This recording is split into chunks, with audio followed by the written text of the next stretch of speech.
An oil-rig technician, a coder, a cloud computing expert, a blockchain developer, a nurse, and a number of other skilled people are actually more educated than a PhD holder in sociology, political science, anthropology, library science, philosophy, international relations, and a lot of these obsolete liberal courses that people tend to read in African and especially Nigerian universities. And I know this might annoy you. It might make you very angry, but you know, truth is bitter, but better.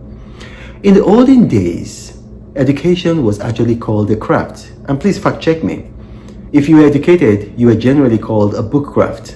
And you can actually fact check me. Go and check the meaning of that word, a book craft. And then you had specializations in things like priestcraft, woodcraft, stagecraft, housecraft, and several crafts like that. And the thing is that a craft is a profession, a skill, a knowledge that you can use to independently make a living without depending on anybody. Now look at that. If you look at scripture, Apostle Paul was more successful as an evangelist than any of the other apostles because he had a skill. He was a housecraft. So he could go from one city to the other city, and then he didn't have to look for a job. He just went to the market square. As a matter of fact, I went to Ephesus in modern day Turkey and several other places where he lived. And then he just started his skill.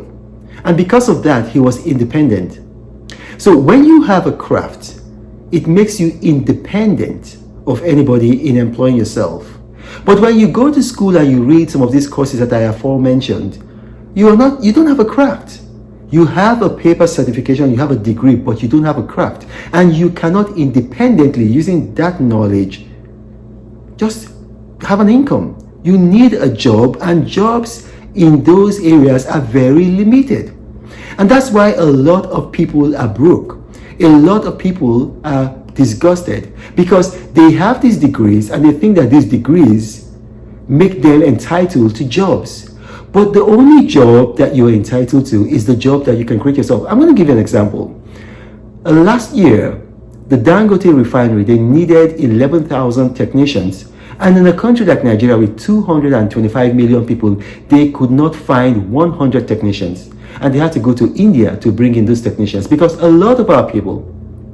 So every year, the university spaces that Nigeria has, more than 45% go to these obsolete courses. And then people graduate from these courses and they start to have a grudge against the government, against the president of the day, saying that they are unemployed, they don't have a job. But then what is the need for you as a sociologist, as a library scientist, as an anthropologist, as a political scientist, as an international relations expert? What is the need for you in Nigeria? Where can you fit in? So that's why if you want things to change for you, don't just come on social media to attack the president, to attack the government.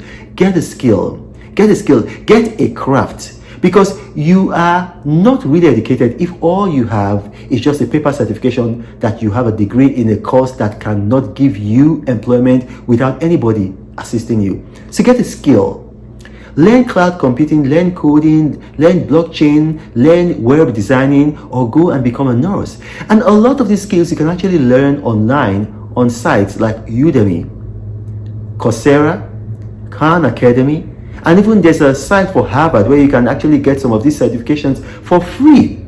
So you can actually do that. And then even if you don't want to get it for free, maybe, sometimes there are some advanced courses, you can actually pay for those courses, $150. $200. Some of them cost as little as $300. I know it's a lot of money, but over a lifetime, if you have a skill like these skills that I've mentioned, your income is going to go up by 180% than if you just have a degree.